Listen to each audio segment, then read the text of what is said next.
Hi, do you play on an acoustic piano or an electric piano? What is the difference and why does it matter? Well, it matters because if you are a hobby or a professional jazz pianist, the piano is your tool that you use to create music. I played for years on an electric piano, and you can learn a lot by playing on an electric piano.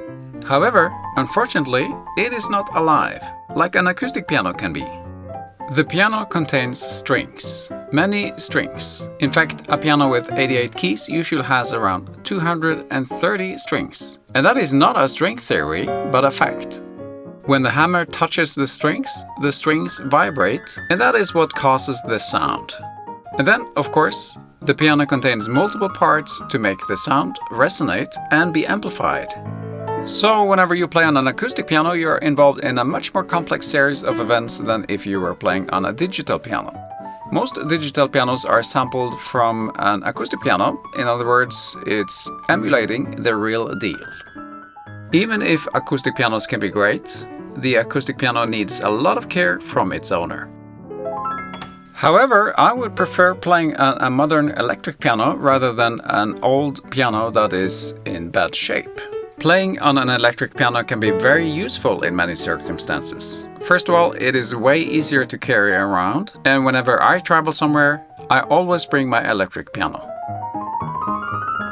Since acoustic pianos can become very loud, another great thing about the electric piano is that you can play as soft as you like. Now you can practice the scales and repetitive things over and over without driving your neighbor crazy. But the biggest advantage of playing on an electric piano is that it is always in tune. And that brings me over to the next important thing to speak about. Why is it essential that your piano is in tune? If you play mostly on an acoustic piano and you don't keep it in tune, well, that is not a good idea, mainly because it can ruin your ability to hear the details in music as well as keeping you musically unsharp. To better explain what I mean, we can compare to your vision. Imagine that you see a beautiful landscape.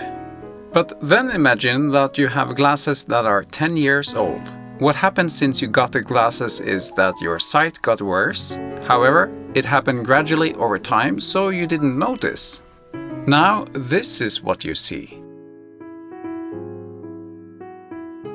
The same can happen when you play the piano if you don't take good care of your piano. You may lose your sensitivity that we as musicians, we need it to develop and express ourselves to the best of our ability. So, let's speak about tuning your piano and keeping it technically up to date. So, what do you do to keep your piano in tune and up to date? Let's have a look. First of all, tune your piano. You can hire a piano technician, and many of them know exactly what your piano needs to be tuned and technically optimized. Hello, who is there? It is the piano tuner. Just hold on while I'll turn down my radio tuner. There you go. How can I help? I need my piano tuned again, and I'm gonna record next week, so can you come please? Next week? Let me see. Is next week the week when the autumn leaves? Unfortunately, the next date available is in 2 months from now. I am working on a big project on Green Dolphin Street, tuning the piano of Miss Jones.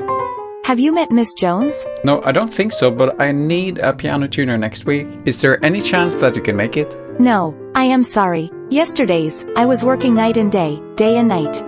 So what? I'm in a sentimental mood now. It could happen to you too, Gjermund. But, if I should lose you as a customer, I hope we can still be friends. Just friends. That is kind of you, but I think I'll have to figure it out myself. Goodbye. Okay.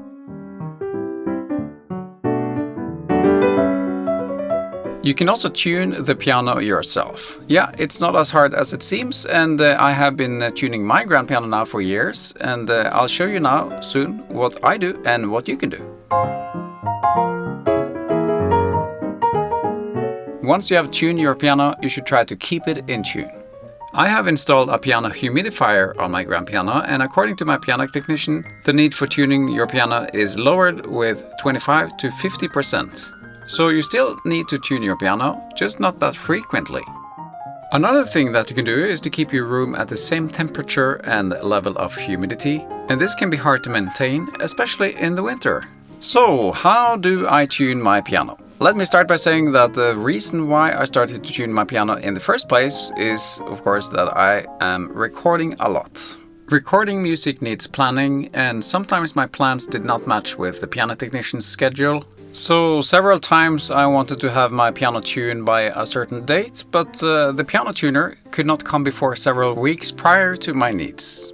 And some places there are not that many piano tuners to choose from, so then what I did was to investigate how I could tune the piano myself. I bought the gear required directly from my piano technician, but you can buy what you need many places online. You only need 3 things to make it work: a tuning wrench, 2 rubber piano mutes, and a tuning app made for piano tuners. In addition, it can be good to have earplugs, headphones with noise cancelling functionality, and then Netflix, Amazon Prime, HBO, or any other streaming service. I will explain why in a bit. In the beginning, I tried to tune by ear, and I found it to be very hard.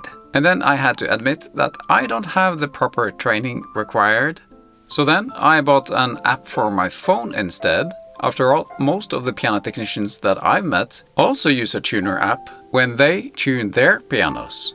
The PianoTuner app that many are using is called CyberTuner, and apparently it is the limousine of piano tuning apps, so it's extremely expensive. It costs almost $1,000 in the App Store. However, there are alternatives that are more affordable. The PianoTuner app that I now use is called PianoMeter.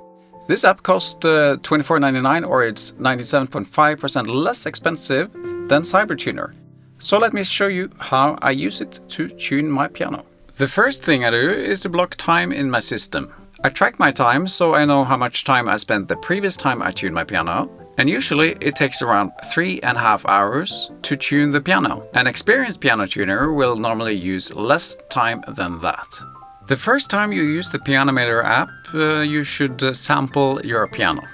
Just follow the instructions, and then the app will do some advanced calculations based on what you sampled.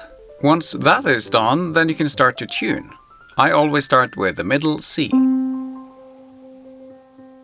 For most of the keys, there are 3 strings. I always start with the left string, then the right string, and then the middle string. Now it's the time to use your piano mute.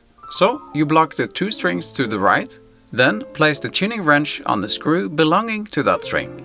And then you simply need to screw it, literally speaking. But just be aware, it doesn't take much effort at all. Sometimes all you need to do is to touch a piano wrench like this. The goal is to keep it as close to 0 as you can. And once you get it, you move on to the next string and repeat the process for string number 3 and then string number 2. To tune the middle string, you need to use both your piano mutes to block the strings on both sides of the middle string. Once you have done all the 3 strings for one key, you repeat for the next one.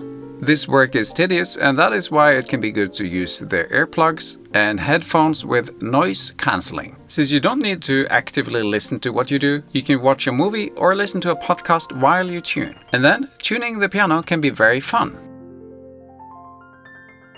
Tuning the lower register feels like a bonus. Now you only have to tune 2 strings for each key, and then just 1 string to the lowest bass notes. This literally feels like a bonus.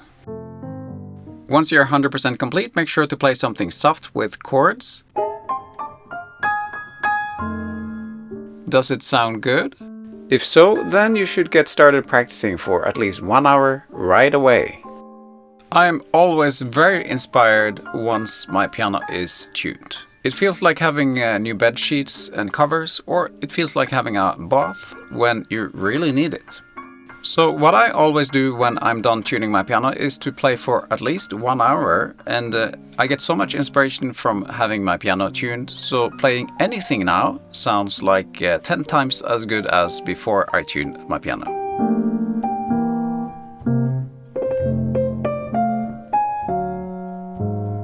I think that tuning the piano can be very fun. It is not hard if you do it the way that I described. Also, I enjoy watching documentaries or movies when I tune my piano, and once you have done it a few times, it doesn't feel like work at all. I still hire a piano technician a couple of times per year to tweak the mechanics of my piano. There are many things that they know that I don't know. So they are, of course, highly appreciated. Still, being able to control when you get your piano in tune is, to me, a kind of freedom. I know that if I want to record something for you next week, I simply just need to block some time, watch some documentaries, and have a great time tuning my piano. In other words, there are no reasons anymore for having a piano that is out of tune. The last thing I want to say is that you don't need an acoustic piano to be a good musician, and as I said in the beginning, I played on an electric piano for years before I got the chance to buy an acoustic piano. After all, they can be quite costly. But if you are seriously into music, I would strongly recommend that you get an acoustic piano, and if you cannot afford a new one, then you can get a used one. It just feels like a living thing that you spend so much time with that can give you inspiration, hope, and joy. Just make sure that it is in tune. That being said, I hope that you enjoyed this little video about my view on pianos and piano tuning. Also, stay tuned for a new video coming soon about a new piano-related topic. Anyway, if you like this video, please hit like, subscribe and share. And if you have an acoustic piano, you can download a small summary of my tips to tune your piano. Whatever you do, take care of your music, take care of your piano, and I will see you in the next video. And I usually play for you a tune in the end of these videos, but for now, let me play for you a chord. This is the very first chord I learned when I started to play the piano. You know what it is? Here it is. Goodbye.